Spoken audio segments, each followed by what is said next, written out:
الحمد للہ وحدہ والصلاة والسلام علی من لا نبی بعدہ اما بعد فاعوذ باللہ من الشیطان الرجیم بسم اللہ الرحمن الرحیم یقولون ربنا اغفر لنا ولاخواننا الذین سبقونا بالایمان الصلاة والسلام علیک یا رسول اللہ وعلى آلك وأصحابك يا حبيب الله الصلاة والسلام عليك يا نبي الله وعلى آلك وأصحابك يا نور الله۔ معزز حاضرین و سامعین، میں آپ کے سامنے انشاءاللہ العزیز ایصال ثواب کے متعلق چند معروضات عرض کروں گا۔ اللہ رب العالمین ہمیں اچھے انداز سے سمجھ کر عمل کرنے کی توفیق عطا فرمائے۔ اللہ جل مجدہ نے قرآن مجید فرقان حمید کے اندر ارشاد فرمایا، یقولون ربنا اغفر لنا ولاخواننا الذین سبقونا بالایمان۔ وہ لوگ جو عرض کرتے ہیں ربنا اغفر لنا ولاخواننا الذین، ہمارے رب ہماری مغفرت فرما، والاخواننا الذین سبقونا بالایمان، اور ہمارے ان بھائیوں کی مغفرت فرما جو ہم سے پہلے ایمان لائے۔ اس آیہ مبارکہ کے اس حصے کے اندر ایصال ثواب کا بیان کیا گیا۔ بنیادی طور پر یاد رکھیے کہ ایصال ثواب کا معنی یہ ہے کہ ثواب کو آگے بھیجنا، ثواب آگے پہنچانا۔ حضرت سعد رضی اللہ تعالی عنہ آپ نبی پاک صلی اللہ تعالی علیہ وآلہ وسلم کی بارگاہ میں حاضر ہوئے اور عرض کی، یا رسول اللہ صلی اللہ تعالی علیہ وآلہ وسلم، میری والدہ ماجدہ اس دنیا سے پردہ فرما چکی ہیں، اگر میں ان کی طرف سے صدقہ کروں تو کیا ان کو وہ صدقہ یا اس کا ثواب پہنچے گا؟ تو نبی پاک صلی اللہ تعالیٰ علیہ وسلم نے ارشاد فرمایا، ہاں پہنچے گا۔ حضرت سعد رضی اللہ تعالیٰ عنہ نے عرض کیا، یا رسول اللہ صلی اللہ علیہ وسلم، میں کون سا صدقہ کروں؟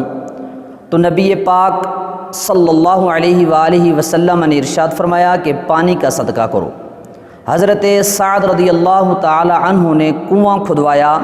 اور فرمایا کہ ہذہ لأم سعد، کہ یہ کنواں جو ہے یہ سعد کی ماں کے لیے ہے۔ محترم، اس روایت کے اندر ہمیں یہ بات اور یہ درس ملا ہے کہ کنویں کا پانی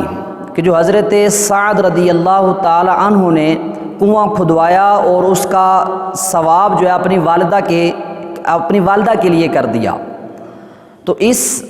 روایت سے ہمیں یہ بات اظہر من الشمس کی طرح معلوم ہوئی کہ جو شخص نیک عمل کرے اور اس کا ثواب اپنے والدین، اپنے عزیز و اقربا رشتہ داروں کو کرے تو اس کا ثواب جو ہے اس کو رشتہ داروں کو پہنچ جاتا ہے،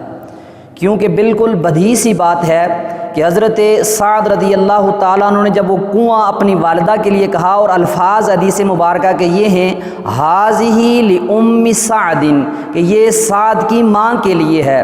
تو حضرات محترم، یاد رکھیے کہ جب بندہ دنیا سے چلا جاتا ہے تو وہ دنیا کی نعمتوں سے اب فائدہ نہیں اٹھا سکتا، دنیا کی نعمتوں سے فائدہ نہیں اٹھا سکتا۔ تو یہ بات تو ظاہر ہے کہ انہوں نے پانی تو نہیں پینا تھا، مگر جو شخص وہاں سے پانی پیتا ہے یا پیتا رہے گا، اس کا جو بھی ثواب ہوگا وہ حضرت سعد رضی اللہ تعالیٰ عنہ کی والدہ ماجدہ کو پہنچتا رہے گا۔ اسی حوالے سے اللہ کے محبوب صلی اللہ تعالیٰ علیہ وآلہ وسلم نے ارشاد فرمایا کہ جب انسان مرتا ہے، یعنی انسان کی روح اس کے جسم سے نکل جاتی ہے، تو اس کے سارے اعمال جو ہے وہ ختم ہو جاتے ہیں، اعمال کا سلسلہ بند ہو جاتا ہے۔ اور ارشاد فرمایا کہ 3 ایسی چیزیں ہیں کہ جو مرنے کے بعد بھی بندے کو فائدہ دیتی رہتی ہیں، جن کا فائدہ بندے کو مرنے کے بعد بھی ملتا ہے۔ سب سے پہلی بات ارشاد فرمائی علم ينتفع بها، ایسا علم کہ جس سے فائدہ اٹھایا جاتا ہو، ایسا علم جس سے عوام الناس یا لوگ فائدہ اٹھائیں، اس علم کا ثواب مرنے والے کو بعد میں بھی ملتا رہتا ہے۔ دوسرے نمبر پر ارشاد فرمایا کہ صدقۃ جاریۃ، یعنی کوئی صدقہ بندہ اگر اپنے ہاتھوں سے کر جاتا ہے، کوئی ایسا صدقہ دے جاتا ہے، صدقہ جاریہ، کوئی مسجد بنوا دی، مدرسہ بنوا دیا، کنواں کھدوا دیا، یا کوئی مسافر خانہ بنوا دیا، کوئی بھی نیک عمل، کوئی بھی صدقہ جاریہ اس نے کیا تو اس کو مرنے کے بعد بھی اس کا اجر ملتا رہے گا۔ اور تیسری بات آپ نے ارشاد فرمائی او ولد صالح یدعو لہ، تیسرے نمبر پر اس کی نیک اولاد جو اس کے لیے دعا کرے، اس دعا کا بندے کو قبر کے اندر بھی صلہ اور ثواب ملتا رہے گا۔ یعنی یہ تین باتیں کہ یا تو بندہ علم چھوڑ کر مرے، یا بندہ صدقہ جاریہ دے کر مرے، اور یا بندہ نیک اولاد چھوڑ کر مرے، تو ان تینوں اعمال کا، ان تینوں جو عمل ہیں، اعمال ہیں، ان کا ثواب بندے کو قبر کے اندر بھی ملتا رہے گا۔ اسی طریقے سے ایک اور روایت ہے جس کو جو ہے وہ شرح الصدور کے اندر ذکر کیا گیا کہ ایک شخص کا انتقال ہوا، اور کسی نے جو ہے وہ اس سے جب اس کے نامہ اعمال، اس کے جب جنت کے اندر ایک درجہ بڑھا، انتقال ہوا اور جنت کے اندر اس کا درجہ بڑھا، تو اس نے اللہ رب العالمین سے پوچھا کہ کس عمل کی وجہ سے آج میرا یہ درجہ جنت کے اندر بلند کیا گیا؟ تو اس کو بتایا جائے گا اس لیے کہ آج تیرے بچے نے تیرے لیے مغفرت کی دعا کی ہے۔ اور ایک اور روایت کے اندر یہاں تک بھی آتے ہیں الفاظ کہ امت جو ہے نبی پاک صلی اللہ تعالیٰ علیہ وسلم کی، یہ اپنے گناہوں سمیت قبر کے اندر جائے گی،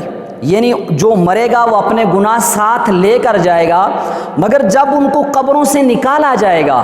جب قبروں سے ان کو باہر لے آیا جائے گا، تو اس وقت ان کے گناہ ان کے ذمہ پر نہیں ہوں گے۔ وجہ کیا ہے؟ وجہ یہ ہے کہ بعد والے مسلمان ان کے لیے استغفار کریں گے، ان کے لیے توبہ کریں گے، ان کے لیے جو ہے وہ دعائے مغفرت کریں گے، تو اللہ رب العالمین اس دعا کی برکت، اس دعا کے وسیلے سے ان کے گناہوں کو معاف فرما دے گا۔ حضرات محترم، یہ چند روایات تھی کہ جو میں نے آپ کے سامنے عرض کی، اور اصال ثواب ایک بہت بڑا موضوع ہے، یعنی اس کے اندر